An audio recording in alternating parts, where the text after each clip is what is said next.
Files, and welcome to Premier League podcast number 2. We made it. We've got 100 views on the first video. Haven't been able to say that for too many videos, so there you go. But yes, thank you for all the support on the first one, and hope you enjoy the second one. So we're going to get stuck straight into the juicy stuff today. We're just going to quickly going to review the games from the past weekend, some winners and losers out of the weekend, which we'll cover first, and then we'll preview the upcoming games, and then just a little quick fantasy thing at the end. Just about our teams and how they went for the first game week. So, welcome. Winners and losers off the weekend. So, Brian, how about you kick us off with your winners and losers from the weekend? Yep. So my winners from this weekend, my winner would be Manchester United. Not because we go for them, but because they actually had a good performance. I mean, the first half was a little bit shaky, but a 4-0 result, a 4-0 win. Against another top 6 rival. Against another top 6 rival.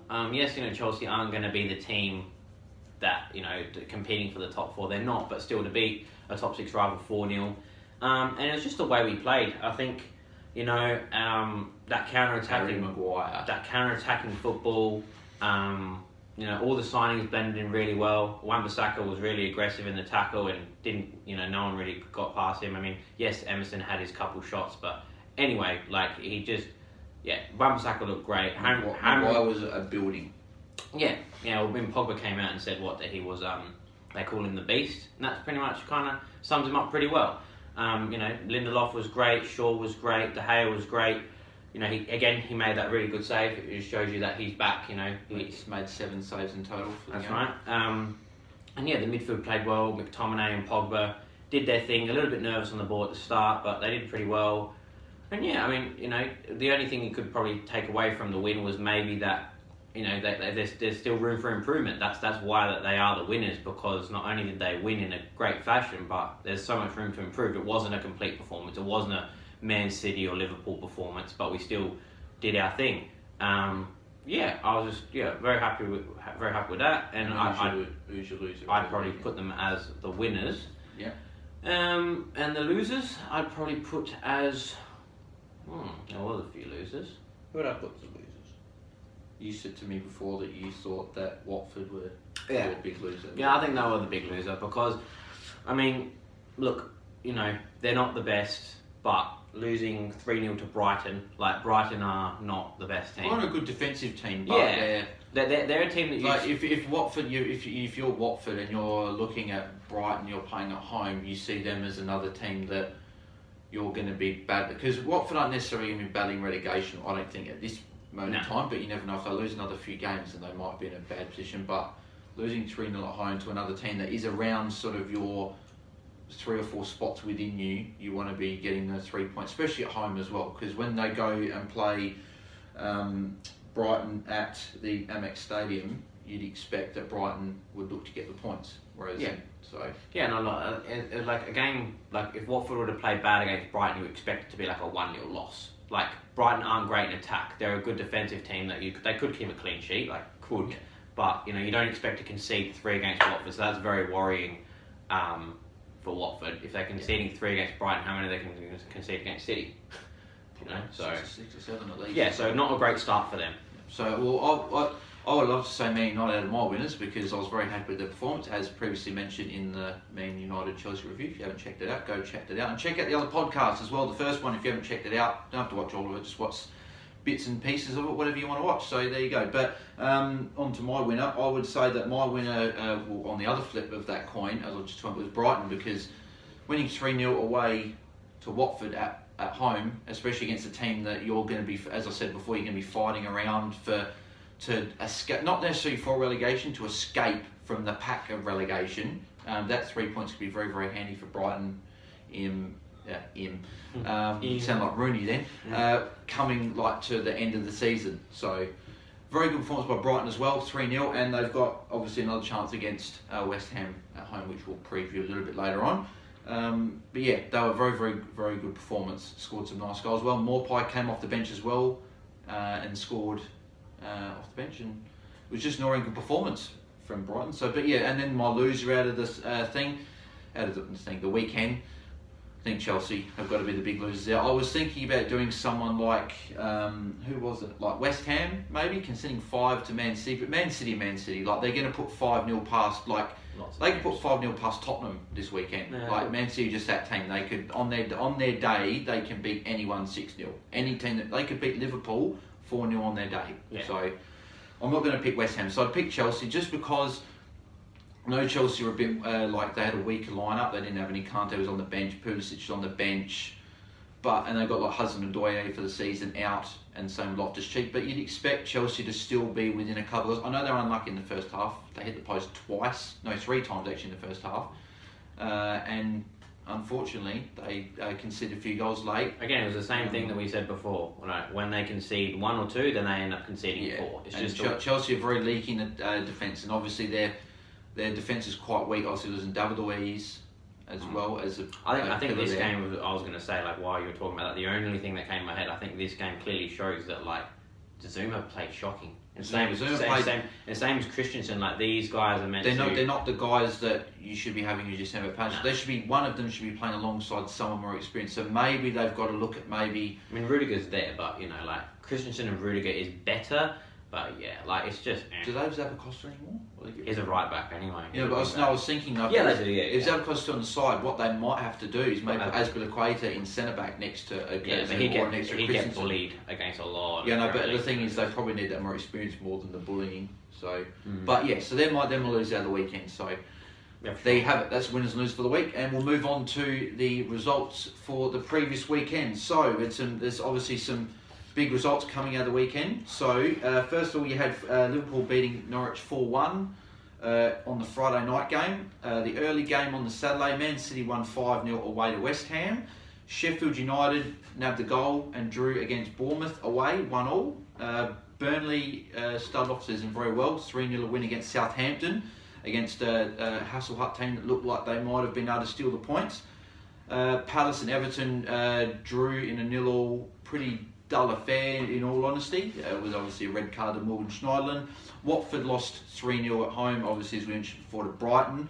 And then the late game on the Saturday was Spurs winning 3-1 at Aston Villa, getting an early scare with a John McGinn goal early. And Spurs just eventually came over the top and scored a couple of goals late to get a buffer there. Leicester and Wolves drew in a 0-0 game where it was expected there was going to be goals. And then Donker handball against Willy Bolly deflected, was ruled as a non-goal through the VAR.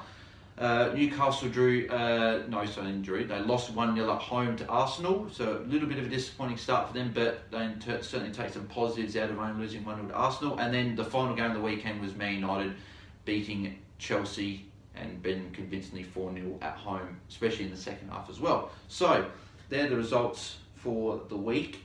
Is there any points you want to maybe point out? Maybe just go through the game one by one, because there was a few things I wanted to point out. So with Liverpool and Norwich, obviously. Yeah, I think the only thing I can say about that game was it was actually good to see how good Norwich can attack. Like Norwich looked really dangerous. Yeah, like they had 4 or 5 chances. So look, I don't think in the attacking sense that Norwich will upset a few teams this season. They just didn't have. They actually only had 2 fit centre backs on their roster, and exactly. they weren't their first choice either. They had Closer was out, and I can't remember the other guy's name. The other guy was out as well. But yes, either one I'm trying to say is that they didn't look like they had no chance. I'm not saying against Liverpool, because not really people have much chance. But like what I'm trying to say is that they actually look pretty good, and I feel like whoever they've got this week, I don't know who they have, which we'll preview later on. But yeah, they could do well in the future. And then obviously Salah got off to a good start as well and scoring a goal. And looks like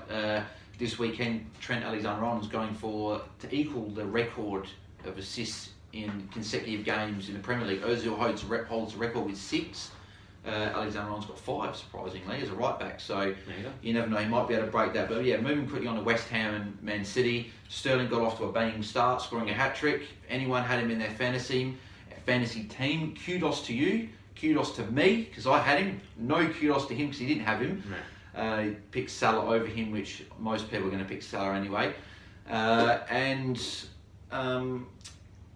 that's pretty much that from that one. And then, that's what I was going to say, and extra kudos, anyone that captained him, and there was someone that won the week that actually triple captained him. So there you Well, go. he could have got 4, but Aguero took the penalty off of him. Which I disagree with. I thought that him going for extra, I thought Stein should take the penalty. But not much to say really. Man City just got off to their usual business. Yep. Got the 5-0 win. Bournemouth and Sheffield United 1-1. Honourable mention to Sheffield United. They were going to be my winners for the week, even though they only drew, because scoring away at home at Bournemouth, I know the weather wasn't good. It was very choppy and windy and whatever, but to get a 1-1 draw away from home in your first game in the Premier League is important, I think, to get off to a decent start. I think you didn't end up putting them in your losers because of the fact that the game was a little bit scrappy weather-wise. Like Winners, you mean? Yeah, I say losers. Yes. Okay. I think the reason why you didn't put them in your winners was because of the scrappiness of the game and the fact that if it was really better weather, Bournemouth might have been able to win. Yeah. I didn't watch that game. I watched Palace Everton, but and the Palace Everton game was another game where the weather was just that. Those two games were affected by weather a lot, and you could see it in the scoreline. So yeah. Burnley obviously 3-0 against Southampton. Very good performance. Very good defensive performance as well. They had that one scare with Redmond hitting the post in the first half, but that was about it really. Burnley looked convincing. Ashley Barnes getting off to a good start, scoring twice. Nothing really to say about nothing too much to say about Palace Everton except for Schneider will be suspended for the weekend, so that isn't too great for Everton, but they can bring Gbamin in to start a full game. Looked a bit nervous in the game, made a few mistakes, especially getting bullied off the ball quite easy for a big guy, but hopefully he's better for the run and he can perform better for Everton. Watford and Brighton 3-0. We talked about this pretty in depth, so we'll move on from that. But very good performance for Brighton to get those 3 valuable points. Spurs 3-1 against Aston Villa. Kane getting off to a good start. His first time in the Premier League that he scored in the opening day of the season. There you go. He actually, before last season, didn't score in August. So first time he scored, he got off. I think that was a good game. I think that was again good to show that. I mean, who are the promoted teams? Norwich, Aston Villa, and Sheffield United. I think all 3 of them did pretty well in the first weekend. Like Norwich probably the worst ones, but but they're playing Liverpool at Anfield. That's probably the toughest test in the Premier League at this point. Yeah, other than Man City away. You know, so look, like I think all 3 of them could arguably. We said that all 3 of them could arguably stay up, and they, you know, like Norwich, you know, once they get their defenders back, hopefully they, because in the attack they're fine. And what I was saying with Aston Villa is they did really well. I mean, John McGinn showed that he could be like a top 10 or top 6 Premier League player. Like he showed his true quality. I think Grealish played a really good game. Like I was saying last week that it would be good to see him in the Prem, and he's got a different role. He's not a winger anymore. He's more of a midfielder. He looked really good. And so they did well. They've got to gel all those signings together as well still. And the thing also that what worried me about this game for Tottenham, not to pick on them, but I will. There you go. Is because look, people keep talking about other teams' defences, Man United's defence. That's all sorted now. Tottenham's defence is not as good as what people think. Like, you got Kyle Walker-Peters, yes, but he's young and he's not an Aaron Wan-Bissaka. Defensively, he's not that great. And then he's still decent right back. You look at the left back, and you got Ben Davies or Danny Rose. That's very susceptible. Like Danny Rose is not a good. Danny Rose was the reason they can say he scored the goal. Yeah. And Alderweireld on the ball, great, but off the ball, he's just a bit slow. Very slow. He's literally centre back version of Matic. Matic's very good passer of the ball, very good distributor, but just too slow with reactions. At this point. And like Lindelof is 100% better than Alderweireld, and I'm going to argue that with anybody because Lindelof does not get caught off the ball like Alderweireld does, and also Lindelof is arguably as good on the ball. Maybe Alderweireld's slightly better on the ball because of his long passing ability, but yeah, I'd much rather Lindelof in my team. Any day of the week. And look, and again, not a United thing, I'm just saying that people just talk about Lindelof as not a great defender, and he is. And I think he's a bit of a maligned player, not many. Yeah, and get the respect at the moment that he deserves. And I think that Davinson Sanchez is not actually performing great, especially towards the end of last. He's still young. He's still 22. So Lindelof's only 23. So I think. Or 24, but what I'm trying to say, it's not about enough. I'm trying to say that, look, Davinson Sanchez, towards the end of last season as well, he's not looking as calm as he was before. And I think that's because he's playing next to Alderweireld. You know what I mean? Look, like I said, I think that you could get at Tottenham's defence. I think their weakest part of their team is their defence because their midfield's sorted and their front line's sorted to an extent, but their defence is going to probably cost them. And look, I mean, the only thing I'll say about that to finish off is that, look, I don't think that Tottenham played that well. Like Aston Villa had a great game. Tottenham do what they usually do. Like Tottenham do what they usually do. They'll either be in front 1-0 or they'll be just behind, and then they'll just get a few goals late, and then they'll be able to rally. Like they're gonna have maybe 10 performances this season where they go out and they beat teams fair and square. We're gonna find out a lot again about Tottenham this week. Then you're gonna have games where it's like majority of the time with Spurs where it'll be 1-1 going into the 70th minute, and then they'll nick a goal and they'll win the game, and it is a little bit annoying because again we go through United or something like that, so it's annoying to see a team who kind of doesn't dominate a game but then ends up winning at the end. But at the end of the day, that's what they do, and yeah. Well, we'll find out a lot about Tottenham this week. They play Manchester City away at the Etihad, so we'll preview that in a second. So, Leicester Wolves, didn't see too much of the game except for that we expect that one to decision. Be I predicted a 2-2 draw. Yeah. I thought you said 2-1 Wolves, and I said 2-2 draw. Did I? Okay, yeah. Well, we expected there to be at least 3 goals, but there wasn't to be, no goals. I think just both defences just played really well that game, really, Which is surprising, so we thought they might let a few goals, and especially Leicester with missing Maguire. So. Yeah. And then the Newcastle-Arsenal game, I thought that... You're taking my thing. No, I'll do it, mate, I'll do it. I think that, it was an okay game. It was good to see Pepe come off the bench. He played, he done his thing. He's shown why he's an Arsenal player, like in a good way though, like not in a bad way, in a good way. Like he definitely suits the way they play. He drifts like inside a lot. He's very good on the ball, in the passing sense as well. So yeah, he's going to be a good signing for them. For Arsenal, it was just important. They playing away at Newcastle, just get the points and leave. Yeah. But that's what teams. kind of concerned me was they literally had barely any of their signings in the starting 11, if not any. I'm surprised they played like Willock and. Yeah. Who was the other one? No Ceballos. They played Mkhitaryan as well. Like, they played a very, very weird team. Yeah. So if they, it's good to do all this, transfer business and stuff, but they need to come into the team, and also they need to. I expect Pepe to be in the team this week, and they need to get Lacazette and Aubameyang in the same team. Yeah, I don't know whether they're not starting. So that's going to cost them if they. Man United, you know what you're going to get with Man United. Again, the reason why I'm talking about Man United because it's essentially between Man United and Arsenal. And Spurs, but Man United and Arsenal who's going to get that top 4 position. Chelsea are a little bit off. Yeah, they're off. And it's like if Arsenal continue to play not the right team, then you're going to really scupper your chances. You're not going to get the points, and United will take them, and that's it. And then Man United 4-0 with Chelsea. We obviously did our review again. Yeah. Again, if you didn't check it out, go check it out. We spoke about that game on there, and we'll give a more in-depth preview. But good win for United to start the season off. 4-0, certainly didn't expect a 4-0 result. Yeah, beautiful. So, we move on to the preview of the game week 2 fixtures. So, we start off with, there's no Friday night game this week, we just start off with the normal Saturday midday matchup between Arsenal and Burnley at the Emirates Stadium. Aston Villa versus Bournemouth at Villa Park. Brighton versus West Ham at the Amex Stadium. Everton are at home to Watford at Goodison Park. Newcastle travel to Norwich for Norwich's first game in the Premier League for 2 years at home at Carrow Road.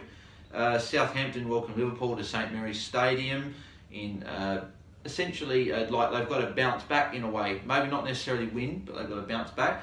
Man City and Spurs as the Saturday night game at the Etihad Stadium. So it's going to be a tough game for Spurs. Sheffield United play Crystal Palace at Bramall Lane. So the first game in a long time for Sheffield United in the Premier League back at home. Important to hopefully get off to a good start at home and get the points. And then the Sunday night game is between Chelsea and Leicester at Stamford Bridge. Chelsea will need to bounce back from their 4-0 defeat last week. And then the final game of the week is a Monday night game. We have a Monday night game this week instead of a Friday night game. Wolves welcome Manchester United to the Molineux Stadium. And it'll be important for Man United to get the points in that one. So, just a quick little preview. We won't go too preview and what should we do like a score prediction? We'll do our predictions. Score predictions and just a quick preview. So, Arsenal Burnley. For me, looking at this game, I don't see it being over a 3-goal scoreline. I personally see it being a 2-0 scoreline, only purely because Sean Dyche is a very defensive-minded manager and he keeps his team very compact and like just a standard 4-4-2.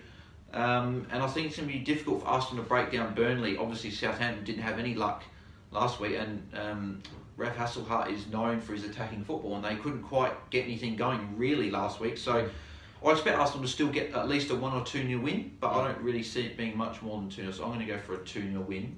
I'm going to go for a 2-1 because I still think Arsenal's defence is leaky. 2-1 win to Arsenal. Yeah. Actually, that is a good point. I might change 1 to 2-1. I'm going to go 2-1. I'll go 2-1. Yeah, because Arsenal are a little bit leaky. So, Aston Villa versus Bournemouth. I don't know what to make of this game because I don't know what Bournemouth are really capable of because it wasn't the best weather. So Bournemouth, Sheffield, Everton, Crystal Palace coming into this week. I don't really know. I could see this being a 1-1 draw. I don't think Aston Villa are not going to score because Bournemouth are leaky. I think Aston Villa played such a good game against Tottenham. Like they had opportunities to beat Tottenham. So if Bournemouth had played if it was a 1-1 draw last night, it wasn't bad weather, and I knew that Bournemouth didn't have a good performance, I'd probably say this is going to be a 2-1 win to Villa. But just purely because I think that Bournemouth didn't play in the best way, and I don't really know what they're going to do. I think could be a 1-1 draw, could even be 2-2 draw, could be some goals in this game. So I'm going to go for 1-1 draw. I'm going for a 2-1 win for Aston Villa. Aston Villa, yeah, that would be my other guess, I reckon. Brighton welcome West Ham to the Amex Stadium. I think that Brighton are going to get the win here, and I think it's going to be a 2-0 win. I think West Ham are going to go consecutive games without scoring a goal.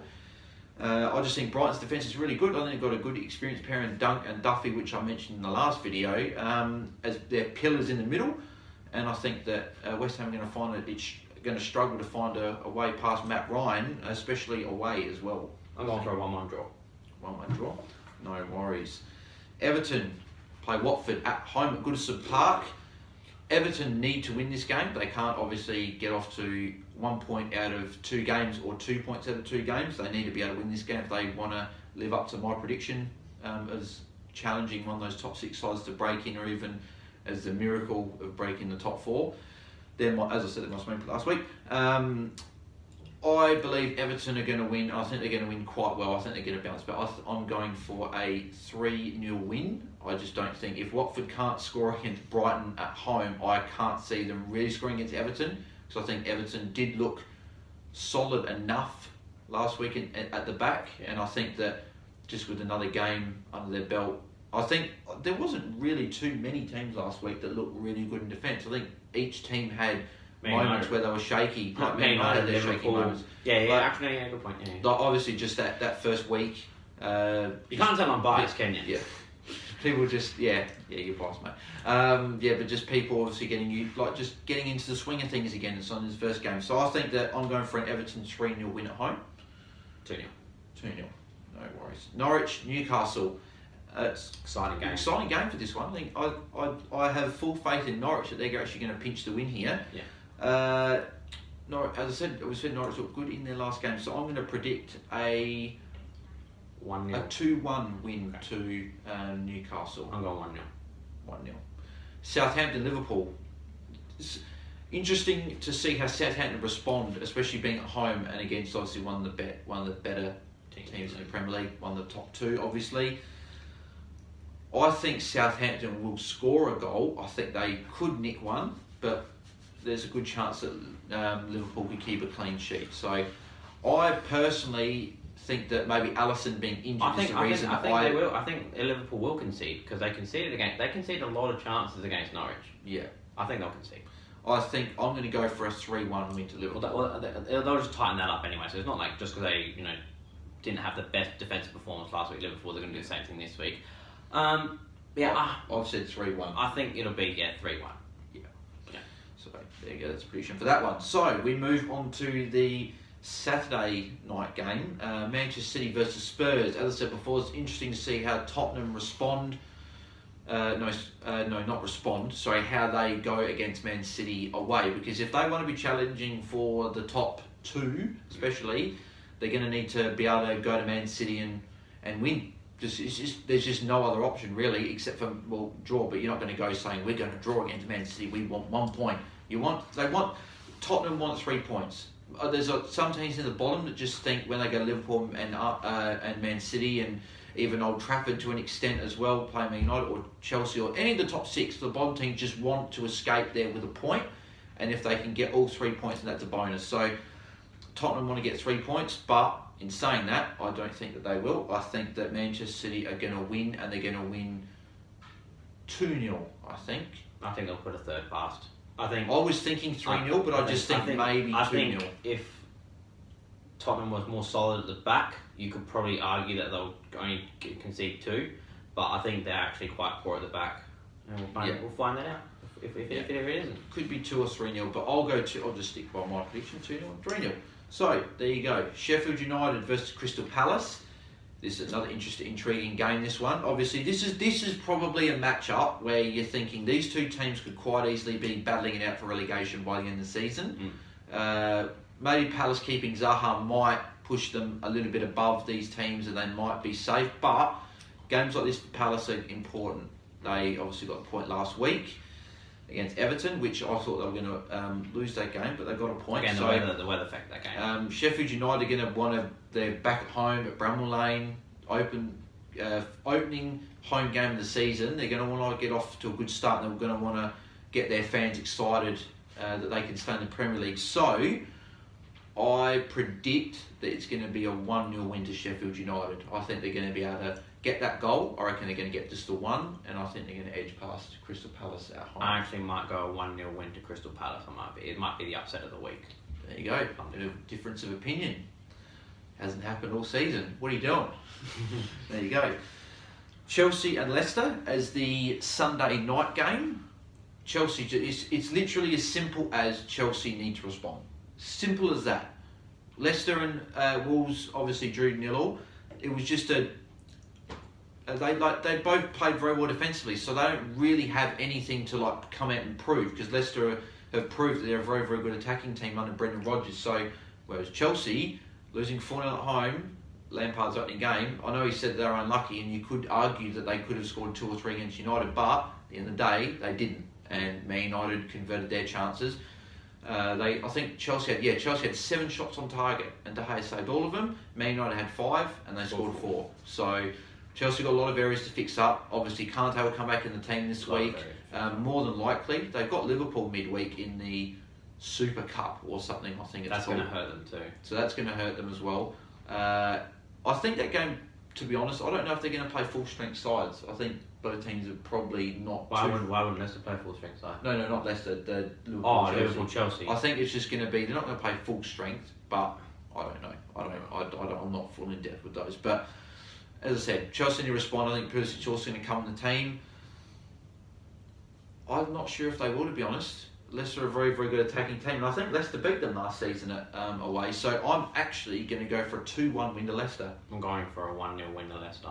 I just think that Leicester have too much in attack now, and I just think that Chelsea don't have a great attack either. I think Chelsea have a goal. No, I don't think they will. I mean, I know that Maguire left Leicester or whatever, but the defence last week for Leicester was really good, and they don't really have much up front. I don't know if Pulisic Soyuncu for Leicester came in and slotted straight in, really. Yeah, I mean, Tammy Abraham up front, he needs more service, and he's also not the best yet. And then Pulisic, is he going to start? Is he not? And even if he is, I think that are they going to deal with him? Most likely at the moment, Pedro, whatever, William. It's just, I just don't see them scoring, and they might score 1. I don't think they're going to do much. I think not really. And then in defence, you got Maddison, you're up against Vardy. Vardy's going to run rings around Christensen. Vardy's going to run rings around Zuma. That's why I've gone for a 2-1. I think it'll be a 1-0 or a 2-0 to Leicester. Yeah. I just don't see, and that's not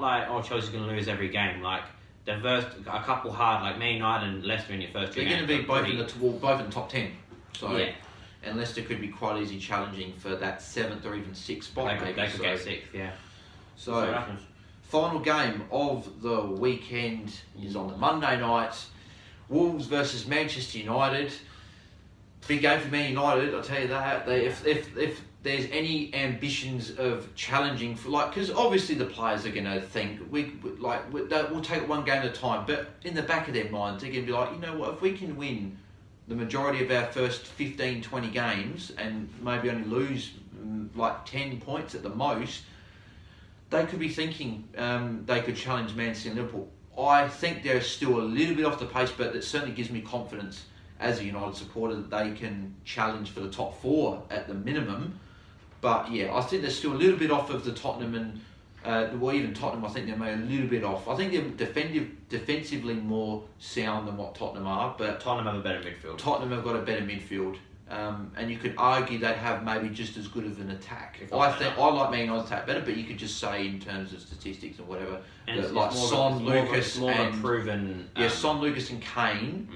Well, Kane's obviously more proven than what Martial is up front at the moment. So, but and then Wolves on the other hand, they were very, very good against top 6 sides last season. I think they still conceded a goal. They beat us twice. Yeah, they beat us twice, and I think they still conceded a goal in every game against the top 6 side, but they didn't lose. I think they lost once to Liverpool, I believe. I don't think they lost to Man City at all last season, and they certainly didn't lose to Tottenham. They beat Tottenham as well. I remember watching that game. So it's going to be hard for United to be able to win, but I'm going to go for a 2-1 win to... Actually, no, I'm going to go for a 2-0 win to Manchester United. I'm going to do the same. I think I was going to say 2-1 on Man United's defence last season, but it's a different defence with Maguire and Wan-Bissaka there. Yeah. And De Gea looks like he's back in the form of the 17-18 season. So I think it'd be 2-0 win, but that's not saying that Wolves won't score a goal, because there's still... I think... Any of the games this week that I've said there'll be a 0-0, I think that Wolves have got a chance of scoring, one of the better chances of scoring a goal, just purely because it's at home and Wolves have got a potent attack. So yeah, I don't know. Like I said, different defence. But I still think Man United's defence better. Yeah, we could concede maybe 0 or 1. I don't think we're going to concede 2. I think Ollie, when he goes to away games, he has that tactical ability to change things. Like he actually changes things, whereas a lot of managers are like, oh yeah, we're going to play one way, and that's the only way that we play, and if it works, it works, and if it doesn't, we do. I find that what Ollie does it away from home instead of being at home is that at home they like to ease into the game. You don't ever see United score 2 or 3 goals in the first half. That's not a United thing. Whereas in away games, you sort of see United go for it a bit in the first 10-15 minutes. They try and press the opposition back, and they try and score that early goal to put the pressure on the home team to push forward. Then the counter attack starts, and that's obviously how we scored 5 against Cardiff in Ollie's first game. That's how we scored 4 against someone away. I can't remember who it was. We scored 4 away then, like one of the following games away from home. So there's a good chance that this could be another game where Man United score another 3 goals. But I'm going to go for a 2-0 win. What do you think? I'm going for a 1-0 or 2-0 win. To Man United. To Man United, yeah. Like I said, defensively we're a lot sounder now. Maybe we could get overrun in the midfield. I don't think that's a big deal. I think we'll deal with that pretty fine. Ollie knows how to deal with that pretty well. You could actually see us maybe line up as a 4-4-2 this week. Yeah. He just has that tactical ability to change things up.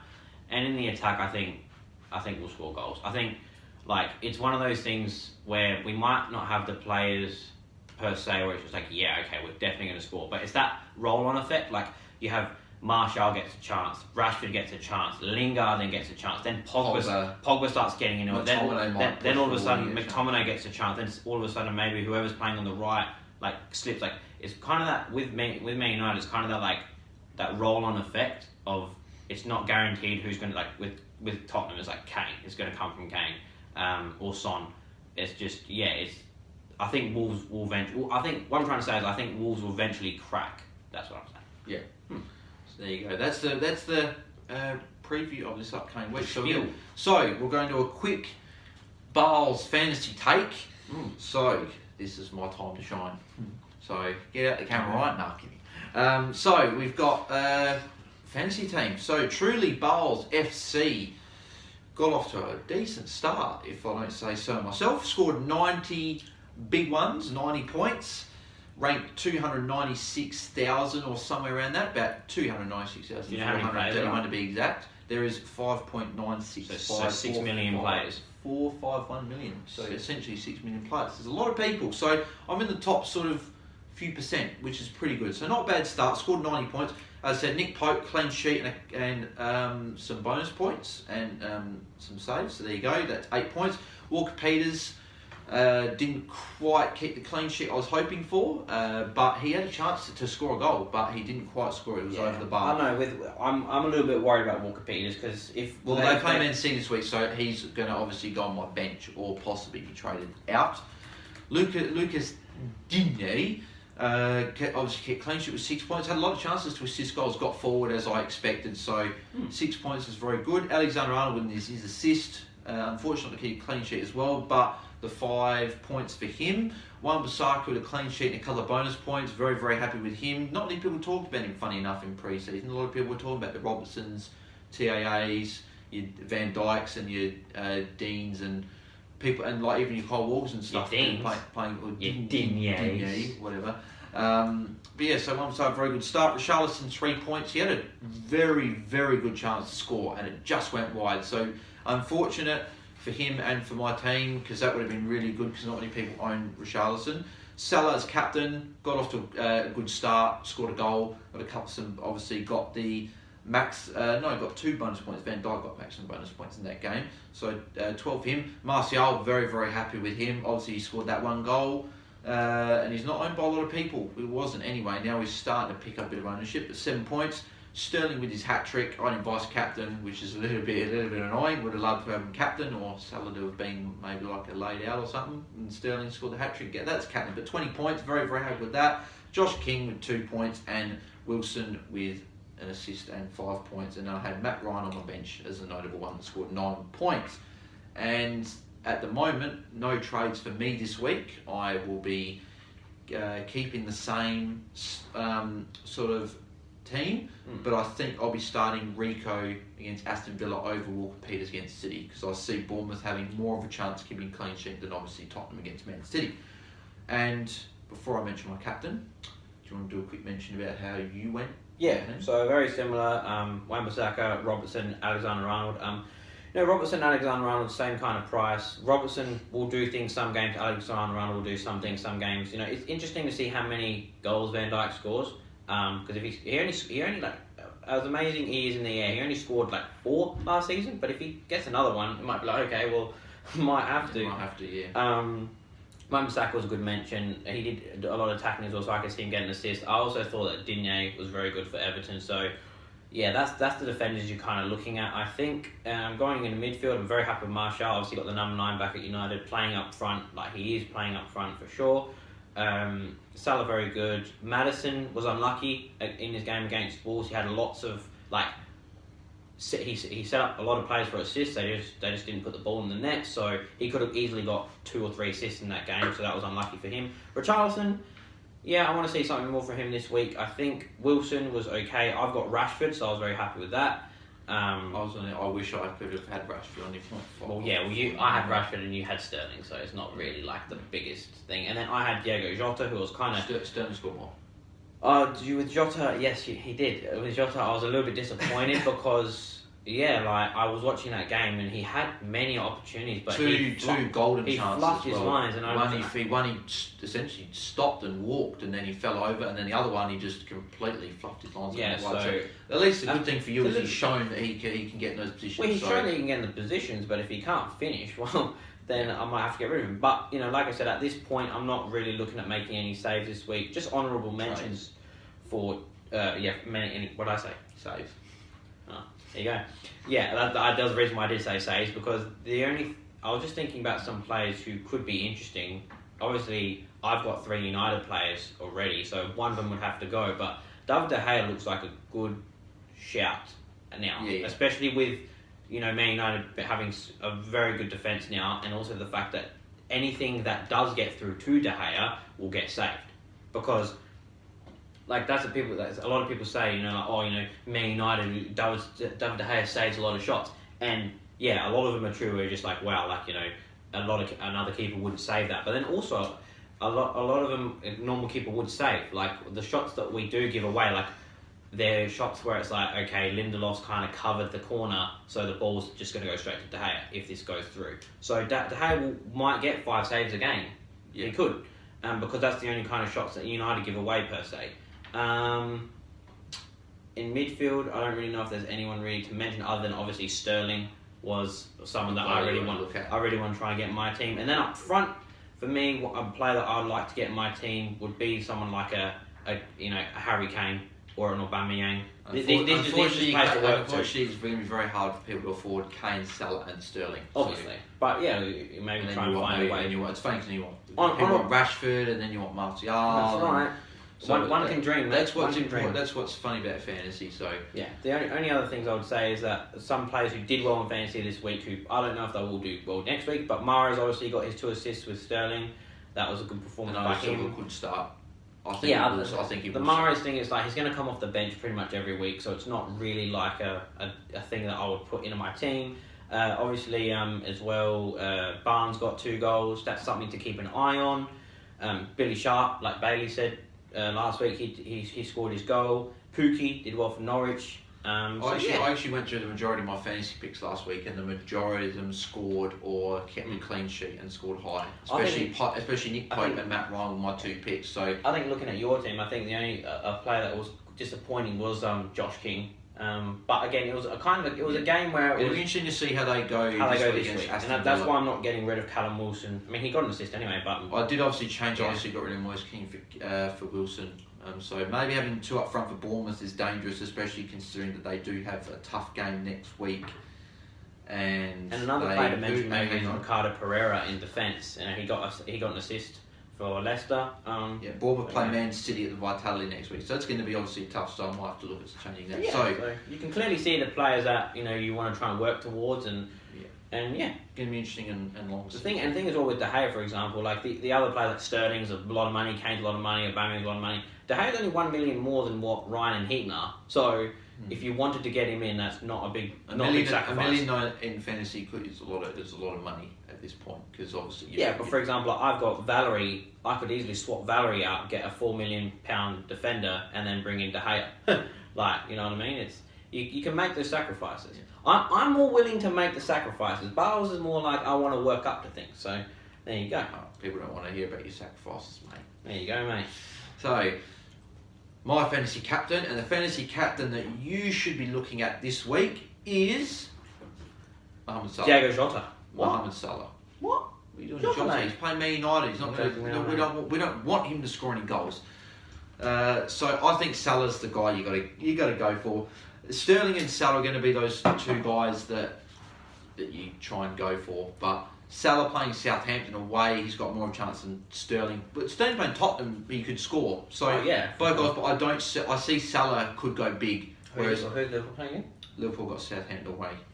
I don't see Sterling getting another hat trick, but you never know. The other couple options maybe Richarlison against Watford at home, or maybe Martial against Wolves, but I don't think so. And even Kane isn't the best option playing Man City away. So maybe a Aubameyang against Burnley at home, but besides that, I think Salah is your best option for the week. So that is it for the show for this week. Premier League Podcast 2 is done and dusted. Thank you very much for joining us today. Thank you to Ryan again for joining me. Premier League Podcast 3 will be up. It will be up next Tuesday. It is only because of the Friday podcast and whatever just got pushed back a day with the troubles of uploading. So it'll be up next Tuesday. The next video though will be the Man United versus Wolves review. That'll be just me. I'll be doing that on the Tuesday morning, sorry. That'll go up in the morning, and then at night the podcast will be up once I finish work. And that will be the same with this one. This will be once I finish work. It'll be uploaded at about midnight Adelaide time tonight. So thank you for joining us. Like the video, subscribe to the channel if you haven't already, and also turn notifications on so you don't miss any content in the future. Go follow his Instagram at RenosFanos. I'll leave a link in that description as I did last week. Follow my Instagram, which is Bailey Ergang. Go follow the Facebook page, Tree Bowls HD. All the links will be in the description below, and join us for the review and for podcast 3 next week. See you next week. Arrivederci. Cheers.